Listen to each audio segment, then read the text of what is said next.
করলে? আমার আম্মা এমএলএ বিকাশ ডক্টর সাহেব যদি জানতে পারে এমন মার দিবে তুই দেখি, তোদের হাগা বেরবে না দেখবি। কে টিমা মুখ ছোড়াটা? তোমরা আমাকে এখানে ধরে নিয়ে যাবার বলতে? তোদেরকে মার্ডার করব এখানে। মার্ডার করবে সস্তা তো, কি অন্যায় করেছি তাই মার্ডার করবে? অন্যায় মারাইছো, তোমার স্বামী যে অত্যাচার আমাদের উপরে করেছে তার খোঁজ খবর রাখো। কেন কি অত্যাচার করেছে তোমাদের উপরে আমার স্বামী? তোমার স্বামী ওইরকম বারোচুদা হারামি লোক এই জগতে আর দুটো নাই। কেন কেন মারাচ্ছি? যেমন মাকে কারি কারি টাকা গুনা লেগে যখন তোকে শোনা চেন কিনে দিছি, লেঙ্গেস কিনে দিছি, জাঙ্গিয়া কিনে দিছি, ভিসা কিনে দিছি, তখন তোর মাথাকে জিজ্ঞেস করছিস না যে টাকা গুনা তুমি কোথা পেয়েছো? কেন আমার আব্বা এমএলএ মার্ডার গাছ থেকে টাকা গুনা? এই শালো বৈদ্য ছেলে লয় রে, ফুড পয়জন, সব কথাতে কুট কাচ্ছি তো। তা কুট কাঙ্গো না, আমাদেরকে এখানে ধরে বেঁধে রেখে দিতে। আমার আব্বা যদি জানতে পারে তোমাদের গুলো বেঁধে মারবে দেখবা। তোমরা তোমাদের নিজের জীবন বাঁচাইতে চাইলে আমাদেরকে ছেড়ে দাও, নাহলে আমার স্বামী কিন্তু তোমাদেরকে ছাড়বে না। কিছুই করতে পারবে না তোমার স্বামী। হ্যাঁ রে কালো কুকুর, হ্যাঁ বলো। ফুটু আসছে না কেন, কি ব্যাপার? কিছু কি গন্ডগোল হলো নাকি? বিষয়টা তো কিছু বুঝতেও পারছি না, মাথায় কিছু ঢুকছেও না। ও আসতে তো দেরি করছে কেন? ফুটু এখানে না আসা পর্যন্ত একটা ফুল অ্যান্ড ফাইনাল ডিসিশন তো লিয়া গেছি না। এদের দুজনকে বাঁচিয়ে রাখবো নাকি মার্ডার করে দেবো? আমি কি একবার বাইরে আড়াল আবডা লেগে এই ফুটুর বাড়িতে খবর নিয়ে আসবো? আনতে তো হবে, সেই তো আসল গুরু। তোমরা বললা যে আমার বউকে তুলে নিয়ে আনবো, এটা আমার বল হয়তো? বল হয়তো মানে ওটা তো এমএলএ সাহেবেরই বউবে। ওইটা লয় খবর, আমি চিনি না নাকি আমার বউকে? তুমি কার বউ? আমার স্বামীর দুটো বিয়ে। আমি বলছি না আমার বল হয় ওটা। তাহলে এই ছেলেটা কার? এইটা আমার স্বামীর এই পক্ষের ছেলে। এই পক্ষের মানে তাইলে কি এই ফালতুর বউকে তোমার স্বামী বিয়ে করেছে তারই ছেলে নাকি এটা? কে ফালতু? এই তো আমার পেছনে যে দাঁড়িয়ে আছে এর নাম ফালতু, এরই বউকে হয়তো তাইলে তোমার স্বামী বিয়ে করেছে নাকি? তা হয়তো হবে, সেটা মনে লাগেনি তো আমার কপাল পুইল্লু। তাহলে এই ছেলেটা তাহলে ফালতুর বউয়ের ছেলে? বে ফালতু, আদা ওইটা তোর বউয়ের ছেলে বে? না আমি আমার আম্মার ছেলে। ও মা গো, ও বাপ গো, কি কথা শুনতে পেলাম গো। উড়ি আল্লাহ। শোনা বউ রে, তুই কি কাজ করলি, তুই ছেলে হয়ে গেল বউ। ও মা গো ভাই, শালা বৌদি ছেলে হয়ে গেছে তো ভালো ভাই, তৈরি করা ছেলে নিয়ে চলে যাবি, তোকে ছেলে তৈরি করতে হবে না। আমি আর লব না, আমি আর লব না। ও ভগবান, আমি আর সহ্য করতে পারছি না। আমাকে তুলে লাও, আমাকে তুলে লাও। হ্যাঁ গো কালু ভাইয়া, কি কাজ হলো? তো ঘায়ের উপরে বিষ ফোড়া হয়ে গেল।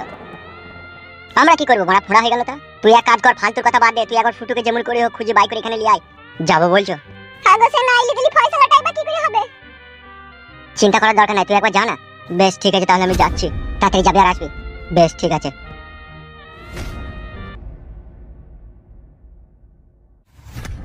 বে দূরে এটা আমাকে কেমন ভাবে সাজা দিছিস বে? গান মারাছিস নাকি? শালা হারামিরা দেশের সরকার এইভাবে সাজা দেয় না বে মানুষকে। বুকা চুদারে চার হাত পা বেঁধে পুঙ্গাই বাঁশ ভিড়ে দিয়ালে কোন থারে কই দিতে আবার কি রকম শাস্তি বে? এটাই তোর উচিত শাস্তি রে বোকাচুদা। বাবারে কি খারাপ মানুষ। তা কি ভাই তোরা বল, তোরা নিজে একটা বিবেক করে দেখ, তোরা কি মানুষ দেখ। আমার অপরাধ পেলি না, আমার দোষ খুঁজে পেলি না, অথচ আমাকে হাত পা বেঁধে রেখে আমার পুঙ্গাই বাঁশ ভিড়ে আমাকে সাজা দিচ্ছিস। তাহলে তোরা কিরকম মানুষ বুঝ। এখানে আমার কিচ্ছু করা নাই, আমি এমএলএ বিকাশ দত্ত সাহেবের কাছে কাজে এসেছি টাকার জন্য, ও যা বলবে তাই করবো। তাহলে ওরা পুঙ্গাই বাঁশ ভিড়ে দেবা? তোকে তো পুঙ্গাই বাঁশ ভরিছিবে খুব কম। আর ইকে দেখ, চারিদিকে কারেন্ট জাল, সেই জালের ভিতরে বন্দি করে রেখেছি, যেদিকে ও হাত দেবে সেই দিকে 440 ভোল্ট। একবার ওই তার কাটার বেড়ায় হাত দিলি ওর ভিতরকার লাড়ি শুধু পুড়ে যাবে। না বসতে পারবি, না শুইতে পারবি, না ঘুমোতে পারবি, না লড়তে পারবি। বাবালো, তাহলে তোকে তো এরকম শাস্তি কোনো দিন নিবে? কি লাগা লাগছে বাগে পুটকে হয়েছে, দাও না ভাই, ও ভাই দাও না ভাই। সেটা সম্ভব নয়, সেটা আয়ত্তের বাইরে।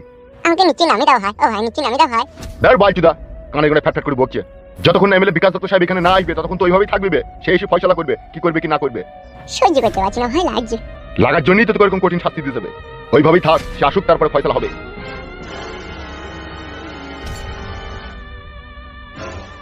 তুমি তো বড় এমএলএ সাহেবের লোক, তুমি কি অন্যায় করেছিলে তাই তোমাকে এরকম সাজা দিচ্ছে? এক মাংমারানি মাগের ফাঁদে পড়ে গেলাম ভাই, তার জন্য আজ আমার এই অবস্থা। মানে কার ফাঁদে পড়ে গেলে তুমি? মেয়েটাকে ভাড়া চিনিও না, আজ অব্দি দেখতেও পেছি না। মেয়েটার নাম ছিল মাঙ্গেনা বেগম। মাঙ্গেনা বেগম মানে সেই কালো কুকুরের বউ? কি ভাবছো ভাই? লাগছে ভাই, লাগছে, কিছু ভাবিনি, বলো দি বলো। দিয়ে সেই মেয়েটাকে আমি ভালোবেসে ফেলেছিলাম, সেও আমাকে ভালোবেসে ফেলেছিল। দিয়ে এমএলএ বিকাশ দত্ত সাহেবকে মার্ডার করতে পারিয়েছিল। দিয়ে মানে ওর বেটা জর্দার করছো রাতে জায়গা চেতন হয়ে গেছিল, দিয়ে ধরা পড়ে গেলাম। তাই নাকি? যে সেই জন্য শাস্তি দিচ্ছে নাকি? হ্যাঁ। তুমি কোন রকম এখান থেকে হ্যাট হয়ে বেরিয়ে আসতে পারবে না ভাই? আমাকে খুলে দিতে পারবে না? বাবারে, আমি এখান থেকে লইলি টাচ হইলি পট খাওয়াটা হয়ে ফেটে যাবো। সেইটাই তো দেখছি মানে, তাইলে কি হবে? আমি করে যতক্ষণ না এরো না আসবে ততক্ষণ কিছু করার নাই। বাপরে, কি শাস্তি রে রে বাপরে, বাপের জীবনে এরকম শাস্তি দেখতে দিরে। চুপ করো, কেন্দ্রে লাভ হবে না, চুপ করো। সহ্য করতে পারছি না ভাই, ওই প্যান্টটাই আটকে আছে। প্যান্টটা যদি কোনো রকম ফুট করে ফেটে যায় তাহলে পোস্ট করে ঢুকে যাবে ভাই। দেখতে তো পেছি আমি। আমি মনে মনে ভাবলাম এমএলএ বিকাশ দত্ত সাহেব আমাকে গুলি করলো, তার রাগ মিটে গেল। কিন্তু না, শালা খানকি ছেলে আমাদের পেছু ছাইলো না।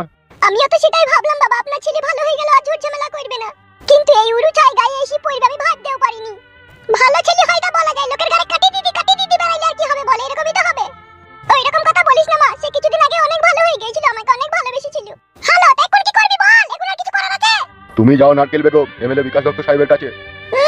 মাংমুখো ছোড়া, আমি মেয়ে মানুষ হয়ে এমএলএ সাহেবের কাছে যাব, আর ও পুরুষ, ও মগা পুরুষ, ও বসে বসে হুকুম করবে খাটি। এমা আবার যদি যায়, আবার যদি আমাকে গুলি মেরে দেয় এমএলএ সাহেব, তখন কি হবে? গুলি মারবে মরবে, ওই রকম ছেলে পয়দা দিতেই বা কে বলে? কাকা, কি ব্যাপার তুমি এখানে? আমি ফুটুর খোঁজে এসেছি, ও কাল থেকে আমাদের সাথে দেখা করেনি, সেই জন্য এলাম। ও বাড়িতে নেই? বাড়িতে নেই তো। তাহলে কোথায় গিয়েছে কাকা? আমাকে একটা লোক ধরে গিয়েছে। কি বলছে কাকা বাবু আপনার লাতি? ও ঠিকই বলছে, এমএলএ বিকাশ দত্ত সাহেবের লোক ওকে এখান থেকে ধরে গেছে। কবে কাকা, কবে? পরশুদিনকে সকালে। তাই নাকি কাকা? হ্যাঁ গো ছেলে, হ্যাঁ।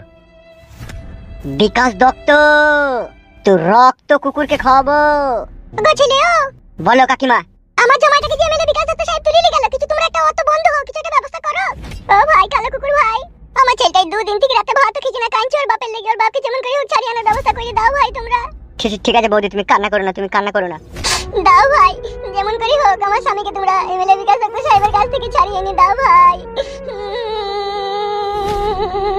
এলা কান্দিস না, অমন করি তো কান্দিস না।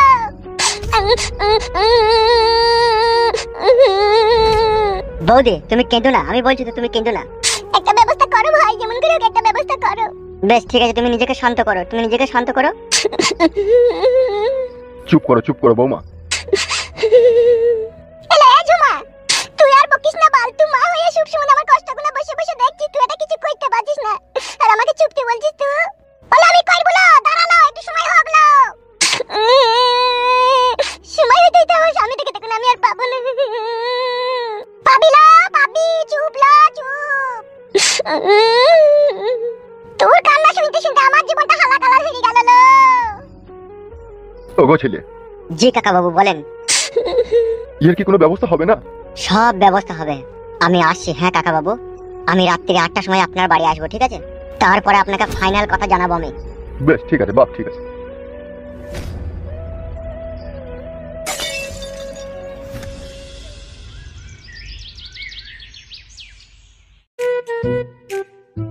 বাল, আমার চাবিটায় কাজ হচ্ছে না কেন?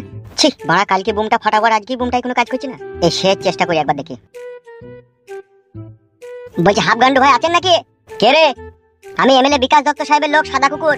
সাদা কুকুর? সে আবার কোন শালো? ভিতরে আইবো ভাই? কই আই দেখি। কেমন আছেন ভাইজান? এই তো ভালো আছি, তুই কেমন আছিস রে? আমিও ভালো আছি। দি কাজ কাম কি করছিলেন? কি আর করবো ওরা, এই বুমটার এই চাবিটা কাজ করছিল না, তাই সোজা করছিলাম। বাবা রে, আপনি বুমও সোজা করেন? বুম কিরে বুকাচোদা, সব আমি নিজের হাতে তৈরি করি। বল কি খবর নিয়ে এসেছিস? খবর বলতে আপনাকে এমএলএ বিকাশ দত্ত সাহেব ডেকেছে বললেই তো আর হাফ গান্ডুকে পাওয়া যায় না, আমি এখন অন্য কাজে ব্যস্ত আছি। কি কাজে ব্যস্ত আছেন? সামনে ইলেকশন, 26 জনকে মারার কন্ট্যাক্ট লিয়েছি। কটা মার্ডার হলো? এখনো হয়নি ফাদা, বাড়ি গেছি তা কাউকে খুঁজে পেছি না। তা আপনাকে যে খুব ইমার্জেন্সি এমএলএ বিকাশ দত্ত সাহেব ডেকেছে কেন? কি হয়েছে কিছু বলেনি? সেরকম কিছু আমাকে বলেনি, শুধু বলেছে হাফ গান্ডুকে এখানে ডেকে আনতে। কাউকে মার্ডার করতে হবে নাকি? হইলেও হয়তো হইতে পারে, তবে কিন্তু আমি শিওর জানি না। বাল মুকুচুদা, এমএলএ বিকাশ দত্ত সাহেবের পুলিশ চুল করে ধরতে ঝুলে থাকিস তো? তা সে কাকে মার্ডার করবে আর সে আমাকে কিসের জন্য ডাকছে তুই জানি না? আপনি যাবেন কিনা তাই বলুন। আমাকে বলেছে তুই যে হাফ গান্ডুকে ডেকে আনবি, তাই আমি ডাকতে এসেছি। আপনি আমাকে গরম দেখাবেন না, আপনি চলুন। ছি বড় কাজের প্রচন্ড চাপ রে। কাজের আপনার যতই চাপ থাকুক আপনি চলেন, আপনাকে ভালো রকমের হসলা দিবে এমএলএ বিকাশ দত্ত। ঠিক বলছিস তো? হ্যাঁ গো, আমি মিথ্যা বলি না। তাহলে কি বুম ফুম মেশিন ফেশিন এগুলো কি নিয়ে যাবো নাকি সাথে করে? ওই সব তো এখন আনতে বলেনি, এখন আপনাকে শুধু ডেকেছে। কই চলে বুকাচুদা, চো কই দেখছিস? হ্যাঁ আসুন।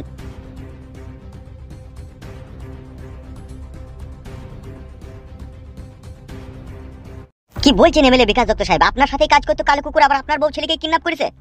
ওই জন্যই তো আমার বুকের ভিতরে আগুন জ্বলছে হাফ গান্ডু, যে আমার খেয়ে আমারই পরে আমারই বউ ছেলেকে কিডন্যাপ। এখন আমাকে কি করতে হবে বলুন? যদি আমাকে মার্ডার করতে বলেন তাহলে বুকের কাছ থেকে লাভি অব্দি চিড়ি 1.5 কেজি টাটা নুন ভরে দেবো ভিতরে, তারপর ঘুম শুয়ে সুতলি দড়ি দিয়ে সেলাই করে দেবো। আর এতে যদি না হয় তার থেকে কঠিন শাস্তি আমার কাছে আছে বিকাশ দত্ত বাবু। আপনি শুধু আমাকে 25 টেন ফরচুন তেল কিনে দেবেন সরষের, তারপরে কালো কুকুরকে আমি ঝিনুকে করে ছিলে ওকে হলুদ মরিচ মাখিয়ে দিই, ওই ফরচুন গরম তেলে ওকে আমি ফ্রাই করবো। তুই তোমার আমার থেকে ডেঞ্জার তোরে বড়া।